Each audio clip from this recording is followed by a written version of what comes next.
अस्सलाम वालेकुम नाज़रीन, वर्दाज़ एडिट में खुश आमदीद। और आज हम अपने प्रोग्राम में बात करेंगे असगर अली के हवाले से। जी हाँ, ये वही असगर अली है जिसने 4 जून की सुबह औरंगी टाउन में अपनी बीवी की जान ले ली। खुद उस शख्स की उम्र है 64 बरस और उसकी बीवी जो है वो 58 साल औरत थी और उसने हक़ ज़ौजियत का इनकार किया, जिसकी वजह से इस शख्स ने ये जरूरी समझा कि अब इस औरत को जीने का हक नहीं है और उसने एक लोहे की रॉड उस औरत के सर पे मारकर उसकी जान ले ली और खुद जाकर हीरो बनकर उसने थाने में गिरफ्तारी पेश कर दी। विजुअल्स भी हमारे सामने आए कि पुलिस आती है, चादर उठाकर उस औरत का चेहरा भी देखती है। ये सिर्फ एक कत्ल की खबर नहीं है, ये इतनी सादा बात नहीं है। इसको हमने एक मरतबा फिर बहुत से लिबादों में लपेटने की कोशिश की। कहीं पर हमने इसको जायदाद का मसला करार दिया, कहीं पर हमने उसके बेटों के साथ मिलकर एक कत्ल की साजिश इस मामले को करार दिया और फिर एक मरतबा हम घुमाते रहे इस बात को कि एक बीमार ज़हन शख्स जो है किसी तरीके से बच जाए। जब ये वाक़या पेश आता है, पुलिस वहां पर जाती है, मीडिया वहां पर जाता है, तो जब वो शख्स ये बताता है कि मैंने क्यों अपनी बीवी की जान ले ली, तो वहां पर ऐसे लोग भी इर्द गिर्द खड़े हुए मौजूद थे, वो जमघटा मौजूद था, जिनमें से बहुत से लोगों ने कहा कि आपने कुछ गलत नहीं किया, आप हक पर हैं, हम आपके साथ हैं, हमें आप पर फख्र है। जहां पर मुआशरे में मेजॉरिटी अफराद की ये सोच होगी कि वो एक कातिल को कवर कर रहे हैं, एक कातिल को हीरो बना रहे हैं, इस तरह के वाकयात रोज पेश आएंगे। और ये कत्ल की खबर नहीं है, ये एक ऐसे बीमार ज़हनी मरीज और मर्ज की अलामत है जो इस मुआशरे की पिक्चर को डिपिक्ट कर रहा है। निकाह जो है एक मोहब्बत का, रवादारी का, रहमत का और जिम्मेदारी का मामला है, लेकिन हमारे यहाँ ये समझ लिया गया है कि नहीं, औरत तो सिर्फ एक बिस्तर की जीनत हो सकती है और कहीं पर भी एक औरत को इनकार का हक नहीं है, ख्वाह वो बीमार हो, ख्वाह उसकी अपनी मर्जी नहीं है, ख्वाह उसका दिल नहीं चाह रहा, ख्वाह वो थकी हुई है। हमेशा ये मुआशरा, यहाँ पर बैठे हुए टीवी पर मुफ्ती इसी बात के ऊपर जोर देते हुए नजर आते हैं कि औरत इनकार नहीं कर सकती। कब हम औरत को सिर्फ उसकी जिन्स से बढ़कर देखना शुरू करेंगे? कब हम एक औरत को एक इंसान के तौर पर, एक इक्वल इंसान के तौर पर देखना शुरू करेंगे? मैं जब भी बात करती हूँ तो मुझे मुख्तलिफ कमेंट्स आते हैं अपने प्रोग्राम पर। आज भी एक शख्स ने कहा कि जी 95% आदमी बहुत जिम्मेदार होते हैं, बहुत अच्छे होते हैं, इसी तरह औरतें भी होती हैं। लेकिन प्रॉब्लम ये नहीं है, प्रॉब्लम ये है कि हमारे यहाँ एक मर्द जो है हमने उसकी डेफिनेशन ही बदल दी है। एक मर्द को हाकिम और एक औरत को महकूम समझ लिया है। उस शख्स ने ये कहा कि जब मेरे ऊपर ऐसी कैफियत तारी थी तो वहां पर आप मुझे सोने का निवाला भी देते तो मुझे वो नहीं चाहिए था। मतलब आप अपने आप को और एक हैवान के जो के तर्ज अमल है उससे बिल्कुल मुख्तलिफ करार नहीं दे रहे। एक इंसान को अशरफुल मखलूकात जो है वो बहुत सी वजूहात की बिना पर करार दिया है अल्लाह ने।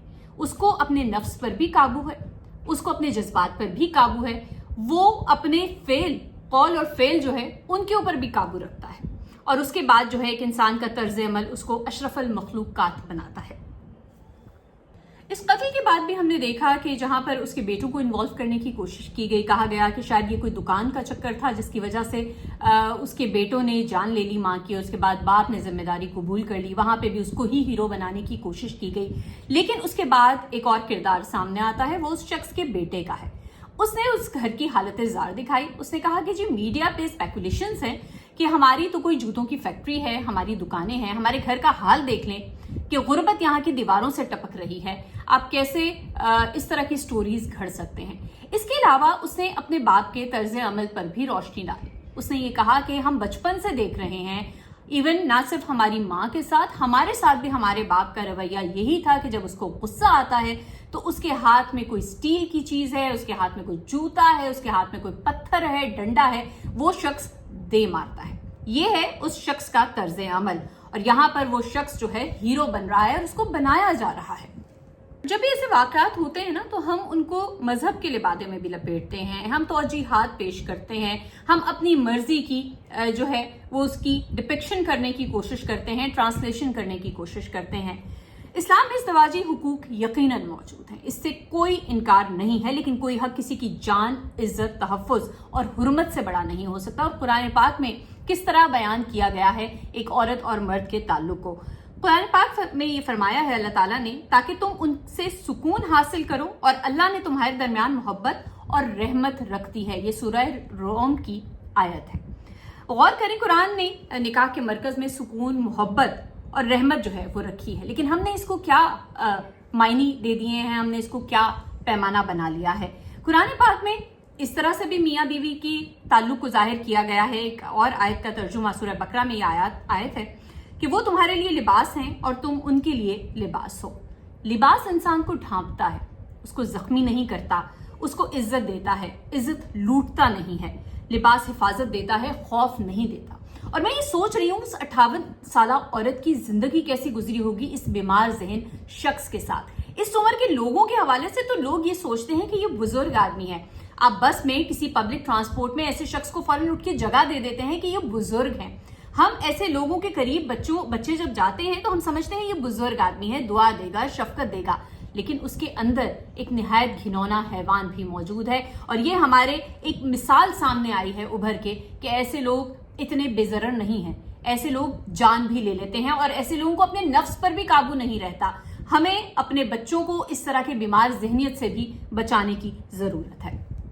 मैंने कुछ दिन पहले एक प्रोग्राम में जून का रिकैप किया था और उसमें बहुत से ऐसे वाक़यात थे जिनमें ख़वातीन की, बच्चियों की, लड़कियों की जान ही ले ली गई। और उस जान लेने के पीछे जो है एक ही हमें मोटिव नज़र आया कि मर्द को इनकार किया गया, चाहे वो बीवी थी, चाहे वो किसी की दोस्त थी, चाहे वो किसी की मंगेतर थी, एक औरत थी और दूसरी जानिब जान लेने वाला एक मर्द था।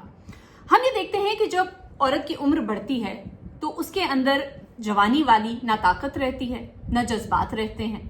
उसको थकन, उसकी जिंदगी किस तरीके से गुजरी है, कितना सुकून उसको घर के अंदर दिया गया है, ये तमाम चीजें मायने रखती हैं एक औरत के लिए।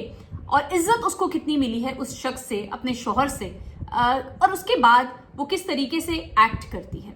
हमारे यहाँ तलाक की शरह बढ़ती जा रही है और इसकी एक बहुत बड़ी वजह अवेयरनेस का आ जाना है। लोग ये कहते हैं कि औरत आज़ाद हो गई है, औरत कमाने निकल पड़ी है, आज की औरत बर्दाश्त नहीं करती, आज की औरत गुजारा नहीं करना चाहती।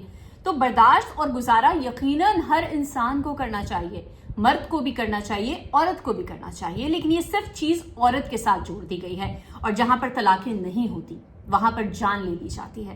कहते हैं ना कि एक तलाक याफ्ता बेटी बहुत बेहतर है उस बेटी से जिसकी जान ले ली जाए, जो कि मुर्दा हालत में आपके पास आई है। वो दौर नहीं रहा कि जहां पर यह कहा जाता था कि तुम उस घर जा रही हो तो अब तुम्हारा जनाजा ही वापस आना चाहिए। वो भी एक बीमारी थी। आज की बच्ची खुद मुख्तार है, आज की बच्ची तालीम याफ्ता है, आज की बच्ची अपने हुकूक पहचानती है। हम सारी जिंदगी अपनी बेटियों को बहुत आज़ादी देते हैं, उनको उनकी पढ़ाई जो है उनकी मर्जी की करने देते हैं, उनका लिबास उनकी मर्जी का होता है, वो क्या खाना चाहती हैं, उनकी पसंद नापसंद, हर चीज़ में हम अपनी बेटियों को बहुत ज़्यादा वैल्यू करते हैं। लेकिन जब मामला आता है उनकी शादी का, तो इस मामले में उनकी से ना होने के बराबर है। हमारे यहाँ अभी भी ये वाक़या तो कराची का है और वहां पर एक बड़े शहर में, मेट्रोपॉलिटन में मुख्तलिफ किस्म की हमें कल्चर्स नजर आते हैं। और ऐसे शहर में भी ऐसे वाक़यात का हो जाना बहुत से सवालात को जन्म देता है कि असल में वुमेन एम्पावरमेंट किस हवाले से होनी चाहिए, किस हवाले से औरत को एजुकेट किया जाना चाहिए और किस किस्म का तहफ़्फ़ुज़ इस मुआशरे की औरत को दरकार है। ये आज का प्रोग्राम। अपने कमेंट से जरूर आगाह कीजिएगा। मुझे दीजिए इजाज़त।